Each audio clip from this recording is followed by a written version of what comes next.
Udah buka maskernya, Pak. Assalamualaikum warahmatullahi wabarakatuh. Halo anak-anak Indonesia, balik lagi di podcast Forum Anak dengan tema Berlian bersama Lindungi Anak dalam lingkup pemerintahan. Bersama saya Alicia Sini Miranda, dan seperti biasa Forum Anak Agam tidak pernah tampil dengan tanpa bintang tamu spektakuler. Dan pada kesempatan kali ini Forum Anak Agam kedatangan bintang tamu yang tidak kalah kece dengan bintang tamu sebelumnya, yaitu Bapak Bupati Agam, Bapak Andri Warman, atau yang lebih dikenal dengan Bapak AWR. Halo Pak, selamat siang. Ya. Baik, selamat siang. Sebelumnya kami dari Forum Anak Agam mengucapkan selamat kepada Bapak atas penghargaan Kabupaten Agam sebagai Kabupaten Layak Anak dan juga atas penghargaannya dari KPAI. Bagaimana kabarnya Pak? Sehat? Alhamdulillah sehat. Kayaknya Bapak ngantuk, udah ngopi Pak? Enggak ngantuk, cuma kecapean. Oh, kecapean. Minta waktunya sedikit bisa ya kan Pak, buat anak-anak. Kita sedikit sharing sama teman-teman di rumah. Siapa tahu yang lagi nonton ada calon bupati juga atau calon presiden. Amin. Oke. Nah, untuk pertama ini kita perkenalan dulu Pak. Mungkin teman-teman yang di rumah kebingungan. Ini siapa sih Bapak yang di samping ini, kok ganteng sekali katanya. Alhamdulillah. Ya udah Pak, boleh perkenalannya. Baik, bismillahirrahmanirrahim. Assalamualaikum warahmatullahi wabarakatuh. Waalaikumsalam. Perkenalkan, nama saya waktu lahir diberi nama Andri Warman. Tapi sekarang orang lebih mengenal dengan Pak AWR. Dan alhamdulillah di kartu nama tertulis Dr. Haji Andri Warman MM. Kenapa ada dokter? Kenapa ada MM? Karena saya selalu belajar dan alhamdulillah bisa menyelesaikan pendidikan S3. Jadi terima kasih anakku yang telah menghadirkan saya untuk menjadi yang diwawancarai pada sore hari ini. Ya, baik. Kalau latar pendidikan Bapak itu dari universitas mana Pak? Bisa mungkin dari SD, SMP mana? Oke, baik. Saya termasuk orang yang tidak pernah mau berhenti belajar. Saya lahir tahun 63 di Jorong Surau Kamba, Nagari Ampanggadang, Kecamatan Ampe Angke Canduang, Kabupaten Agam. Canduang. Umur 5 tahun sudah masuk di TK Budi Mulia Pasia, Kecamatan Ampe Angke. 6 tahun masuk SD di SD 01 Pasia, Kecamatan Ampe Angke. 12 tahun masuk di SMP Negeri 3 Bukit Tinggi di Tanjung Alam. 3 tahun di SMP, tamat SMP masuk di SMA 1, SMA Negeri 1 Bukit Tinggi di Bukit Tinggi. SMA yang cukup dikenal di Sumatera Barat karena banyak alumni SMA 1 itu yang menjadi tokoh-tokoh. Dan buktinya hari ini Gubernur Sumatera Barat alumni dari SMA 1 Bukit Tinggi, Bupati Kabupaten Agam saya sendiri alumni SMA 1 Bukit Tinggi. Jadi itu pendidikan yang saya tempuh yang formal dari mulai TK sampai SLTA. Terus tahun 81 tamat SLTA saya merantau ke Jakarta. Saya menjadi tukang jahit di Jakarta, konveksi, tapi nggak pernah berhenti. Saya mencari sekolah-sekolah. Yang pertama saya ikut Perintis 1 waktu itu. Saya mengambil ITB, IPB, UI, dan saya ternyata tidak diterima di situ. Tapi saya nggak pernah putus asa. Saya mendaftarlah di Trisakti Jakarta. Saya mengambil D3 atau sarjana muda waktu itu manajemen transportasi, khususnya manajemen transportasi udara. Yang namanya waktu itu adalah Akademi Angkutan Udara Trisakti. Nah, kuliahlah saya di situ D3. Nah, berkat ada bantuan orang Minang, itu Bapak Dr. Andes Haji Harmen Ramli. Selesai S3, saya lanjutkan kuliah S1 di UT jurusan manajemen. Saya lanjutkan lagi kuliah S1 di IAI jurusan akuntansi. Saya lanjutkan lagi S1 di Unija jurusan administrasi. Terus setelah itu saya mengambil S2 jurusan manajemen pemasaran dan saya mengambil S3 jurusan manajemen sumber daya manusia. Jadi dari semua kuliah tersebut 98% beasiswa dari Trisakti Jakarta. Alhamdulillah. Yang saya bayar cuma 1 tahun pertama. Jadi alhamdulillah kalau sampai hari ini saya memiliki 10 kampus. Wow, keren. Dari mulai TK sampai ke S3 saya anggap itu kampus. Jadi 10 tempat saya belajar. Mungkin termasuk yang terbanyak barangkali. Jadi itulah perjuangan tiada henti. Saya tidak akan pernah berhenti belajar kecuali maut yang menganu kita gitu. Iya. Ya, oke, belajar. Oke. Cukup panjang sekali ya teman-teman perjuangan Bapak sampai saat sekarang ini ya Pak. Ya, alhamdulillah. Bisa cerita sedikit nggak Pak tentang masa kecil Bapak? Waktu kecil itu Bapak ngapain aja? Siapa tahu Bapak waktu kecil mainnya bukan main layangan, Ya. tapi langsung nulis. Jadi waktu masa kecil saya cukup prihatin Iya, karena saya 5 bersaudara, saya nomor 4. Waktu saya umur 2 tahun, orang tua saya dalam kurung bapak meninggalkan ibu saya. Beliau pergi merantau ke Jakarta tahun 65. Sampai beliau meninggal tahun 2005, beliau nggak pernah pulang-pulang lagi melihat ibu saya. Jadi ibu saya itu adalah saya sebut pejuang sejati. Beliau membesarkan anak beliau 5 dengan cuman kerja bertani di kampung. Jadi saya dari kecil itu dididik oleh ibu supaya belajar. Itulah tadi yang saya ceritakan 10 sekolah tadi. Jadi masa kecilnya agak sedikit susah, tapi nggak ada bagi saya kata-kata susah. Yang penting saya tetap belajar dan saya banyak membantu orang tua saya dari kecil. Ya, jadi tukang jahit di kampung karena di kampung saya itu laki-laki itu rata-rata pandai menjahit konveksi. Itu belajarnya otodidak Pak? Otodidak. Oh, mantap. Ya, otodidak karena memang di kampung saya itu orang udah terkenal namanya di Ampang Gadang itu kalau anak-anak mudanya nggak bisa menjahit itu berarti bukan orang Ampang Gadang. Otodidak. Gitu. Oke, baik ya. Kalau ngelihat masa anak-anak sekarang Pak, ada nggak perbedaan dari masa anak-anak yang sekarang sama pada masa Bapak dulu gitu? Oh, sangat. Kalau sekarang anak-anak kadang-kadang kita kasih tahu agak susah. Dia sekarang hobinya main HP. Dulu kita nggak ada main HP, dulu kita main kelereng, main sepak tekong namanya. Sepak tekong. Saya dulu juga main itu Pak. Ya, sempat main ya. Main bola kaki, Iya. bola kakinya waktu saya pertama kali dulu yaitu jeruk atau limau. Yang atau besar itu ya Pak? Yang besar itu.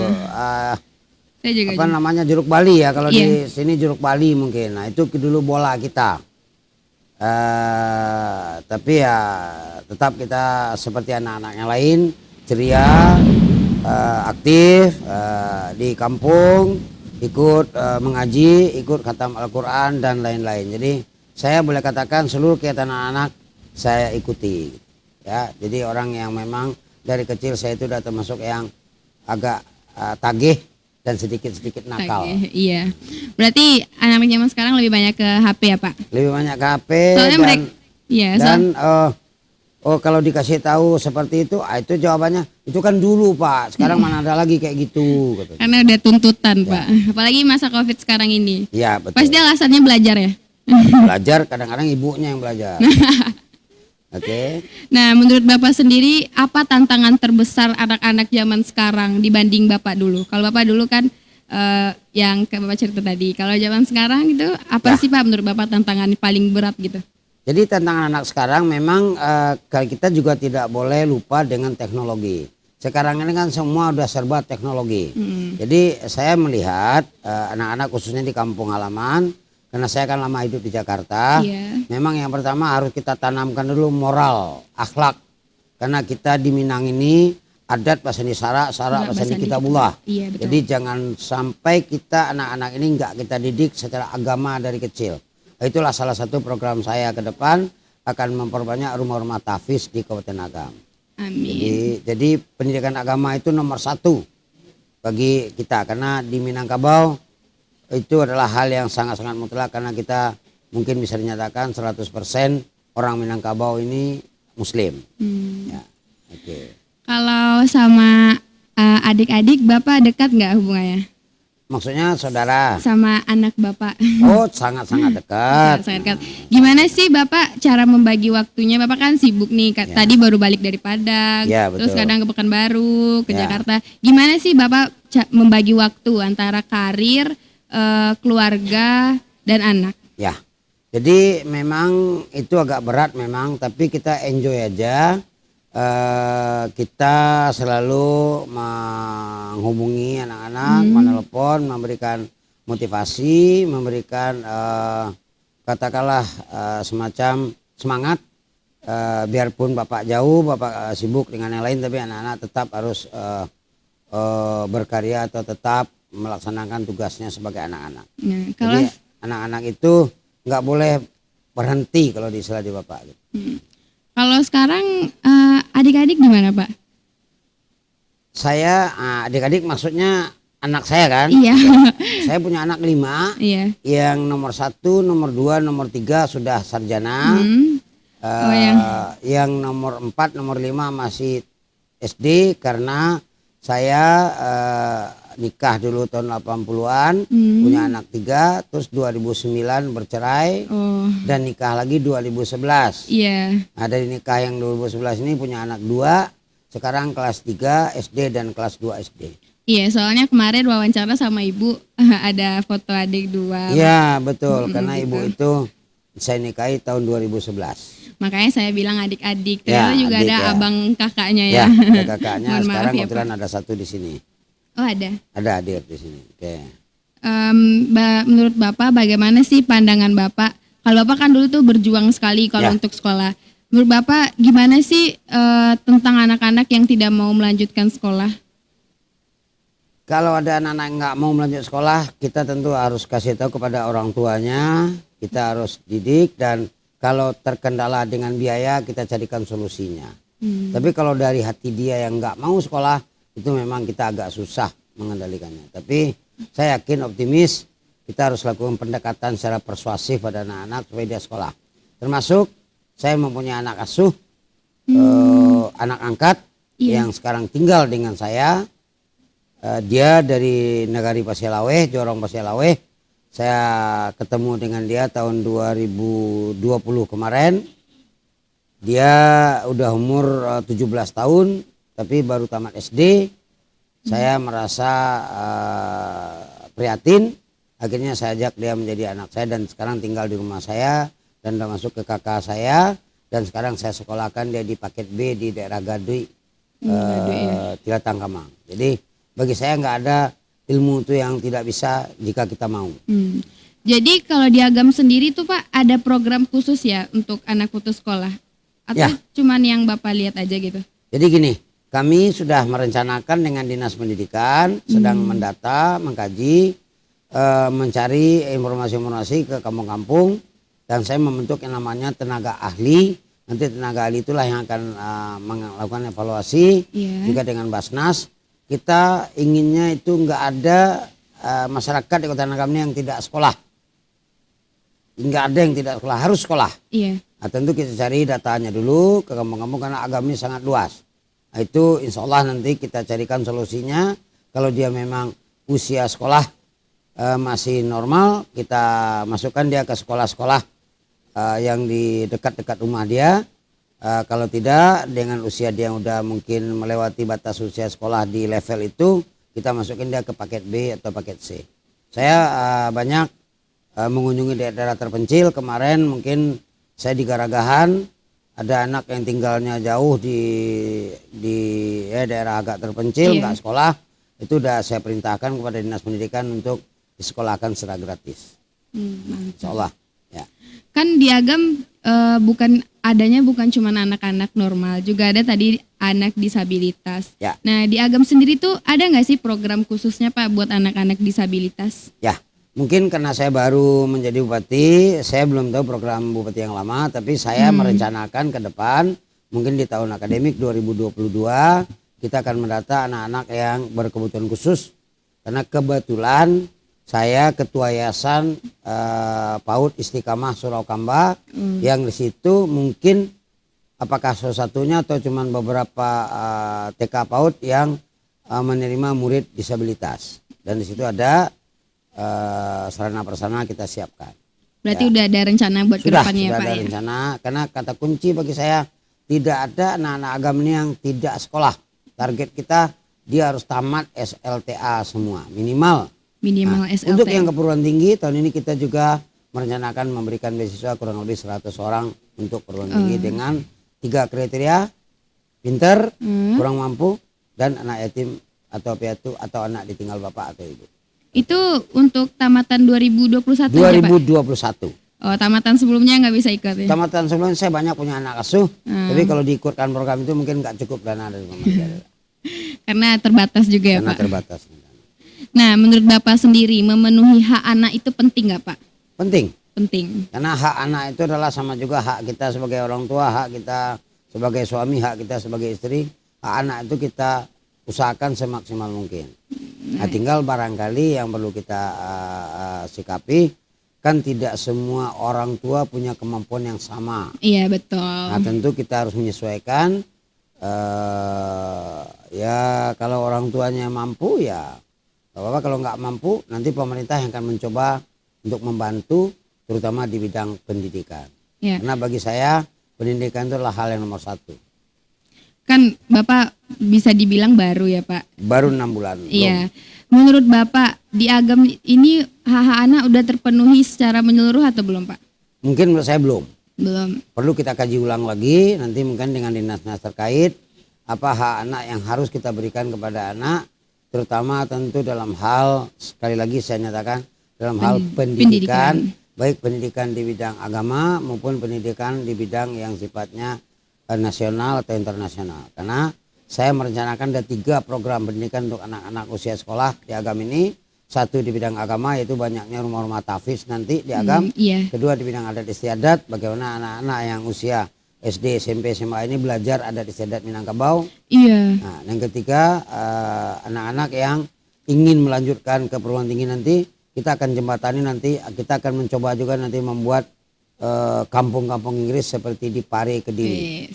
Saya udah kunjungan ke Pare, kemarin saya ke Lawang, dan di Lawang adalah nanti akan menjadi pionir kampung Inggris. Iya. Ya, mudah-mudahan nanti setiap nagari atau minimal setiap kecamatan ada kursus bahasa Inggris yang kita laksanakan, dan itu tidak dipungut biaya. Nanti Pemda yang akan mengatur semua, nggak ada keluar biaya. Itu buat tahun berapa Pak? Direncanakan 2022. 2022. Mungkin 2021 ini belum bisa karena ini kan program 2021 ini dibikin oleh bupati sebelum saya. Iya Pak, itu juga jadi keluhan sih Pak di mata pelajaran dulu kan ada tuh. Zaman Bapak mungkin ada tuh mata pelajaran BAM, budaya alam Minangkabau. Jadi teman-teman di Minangkabau ini tahu dengan budaya, tapi karena kurikulum 2013 itu mata pelajarannya dihilangkan Pak. Nah, akan saya masukkan lagi. Iya. Dengan saya udah menggandeng Bapak tokoh adat budaya di Kota Nagam, yaitu Bapak Yus Perpati yang sebatang dari Maninjau. Saya udah 2 kali menghubungi beliau.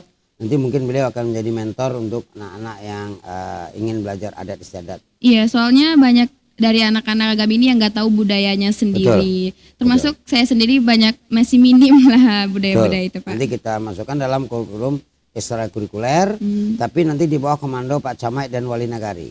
Kita nggak bebani guru-guru sekolah.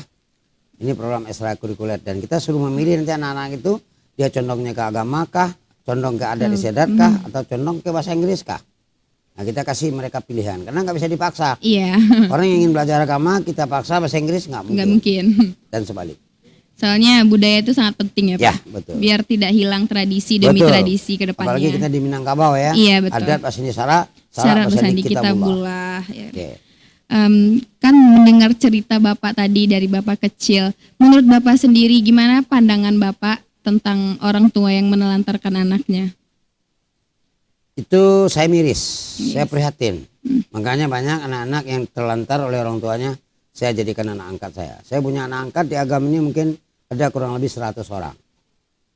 Dan itu 1 bulan biaya yang kita keluarkan cukup besar, tapi bagi saya itu ikhlas. Ikhlas. Dan sudah banyak anak-anak asuh saya, anak-anak angkat saya yang jadi sarjana. Kalau saya hitung mungkin ada sekitar 40-50 orang dari beberapa perguruan tinggi. Baik yang perguruan tinggi tempat saya mengajar Trisakti maupun perguruan tinggi yang lain.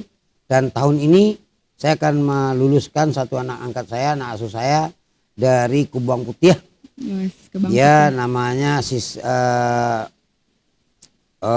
Siska Mona Lisa. Oh, Sorry, maaf bukan Siska Mona Lisa. karena banyak sekali ya Pak anak Banyak laki. sekali. Mona. Mona. Si Mona itu kuliah di UPN Yogyakarta jurusan perminyakan. Itu saya biayai dari mulai dia kuliah di Yogyakarta sampai detik ini dia sedang menyusun skripsi. Nah, kenapa? Karena dia tahun 2015 tamat, diterima di ITS Surabaya, tapi nggak ada biaya, dia akhirnya nggak sekolah. Iya betul. Tahun 2016 dia tes lagi, terima di UPN Yogyakarta. Ada teman saya di Kubang Putih mengajak saya ketemu dengan dia dan orang tuanya. Saya langsung tertarik karena saya tahu di Trisakti jurusan perminyakan itu biayanya ratusan juta. Cukup besar ya Pak. Nah, kalau tamat di situ juga gajinya minimal 10 juta itu sebulan. Namanya Simona Mona Rizka Ilahi kalau nggak salah. Menarik. Ya, Bagus namanya Pak. ya betul. Kalau sekarang kan Pak lagi maraknya perkawinan anak, perkawinan usia dini. Oh, perkenalan saya. Iya. Oke. Kalau Bapak ada program gak untuk kedepannya? Gimana caranya mencegah perkawinan usia dini? Ya, jadi mungkin begini, ada dua hal yang perlu kita lakukan. Iya. Kalau perkawinan secara sah melalui KUA itu mungkin nggak boleh. Yang jadi masalah kan di kampung-kampung yang tidak terkontrol, yang tidak termonitor, dia katakanlah nikah yang tidak pakai surat nikah. Nikah bawah tangan. Nikah bawah tangan. Itu yang agak sulit kita memberantasnya. Iya. Tapi kita yakin kalau ke depan masalah pendidikan ini kita tingkatkan terus, tentu yang poin 2 tadi, agama, adat istiadat, mudah-mudahan masyarakat sadar bahwa nikah itu tentu harus dengan persiapan yang matang. Tidak bisa asal nikah saja. Iya. Itu kira-kira. Tadi Bapak sedikit cerita, Bapak juga nulis buku ya Pak? Ya, sedang bukan menulis, sedang menyiapkan buku autobiografi saya. Baru buku pertama Pak? Baru buku pertama yang disusun, karena kalau autobiografi kan cuma satu. Iya. Nah, tapi kalau buku-buku tentang perguruan tinggi, saya karena dosen udah banyak membuat buku, baik itu buku tentang kewirausahaan, Gitu. baik itu juga buku tentang ilmu akuntansi, karena saya mengajar mata kuliah, ada beberapa mata kuliah, ada mata kuliah akuntansi, ada mata kuliah kewirausahaan, ada mata kuliah manajemen pemasaran, ada mata kuliah manajemen sumber daya manusia. Berarti udah banyak ya Pak buku-buku yang Bapak Ya, terbitkan? saya kerjasama dengan kampus Trisakti Jakarta. Berarti sekarang OTW autobiografi? Yes, Ya. betul. Nanti boleh dok Pak bagi sama kami forum anak Nanti akan agama. kita bagi kepada anak-anak seagam. Barangkali nanti ringkasannya yang akan kita bagi, karena Iya. kalau bukunya mungkin agak tebal, tapi ringkasan dari buku tersebut sebagai motivasi bagi anak-anak. Tidak ada yang tidak bisa di dunia ini jika kita mau bekerja keras. Itu kata kunci. Oke. Saya mau minta pendapat nih Pak. Gimana kesan Bapak terhadap forum anak? Saya sangat bangga dengan adanya forum anak di Kabupaten Agam. Alhamdulillah. Tentu ke depan forum anak ini akan kita bina dengan instansi terkait, dengan dinas terkait. Jadi ke depan bagaimana putra putri Kabupaten Agam ini semakin dikenal, dan kita berharap mungkin 5 tahun, 10 tahun yang akan datang banyak prestasi yang ditorehkan oleh anak-anak dari Kabupaten Agam. Amin. Itu salah satu target saya untuk menjadi bupati ini, menjadikan Agam yang lebih maju. Tentu dimulai dari pendidikan. Nah terakhir nih Pak, Ya. bisa sedikit berbagi kalimat motivasi nggak buat teman-teman di rumah? Ya, oke. Jadi mungkin barangkali gini, untuk teman-teman di rumah, khususnya anak-anak, kata kunci adalah belajar, belajar, belajar. Tidak boleh berhenti belajar. Kalau ada kendala dalam hal belajar, laporkan ke orang tua, laporkan ke Nyek Jorong, laporkan ke Nyek Wali. Nanti pemerintah daerah Kabupaten Agam akan mencarikan solusi untuk anak-anak ini selalu bisa belajar. Nah, terutama tentu belajar baik yang pendidikan formal maupun pendidikan yang sifatnya yang non formal, tetapi bermanfaat bagi anak-anak yang ada di Kabupaten Agam. Nah, mungkin itu aja Pak dari forum anak, karena kelihatannya Bapak juga capek. Enggak ada masalah. Terus hujan. Sudah terbiasa capek. Terus hujan juga mendukung suasananya untuk istirahat. Nah mungkin segitu aja dari forum anak Agam. Terakhir saya tutup dengan kalimat motivasi dari Bapak. B4 1T. BA1T. Oh, BA 1T. Ya, Banyak banyak AK, K. harus jadi nomor 1 dan tage. Tage. Assalamualaikum warahmatullahi wabarakatuh. Waalaikumsalam warahmatullahi wabarakatuh.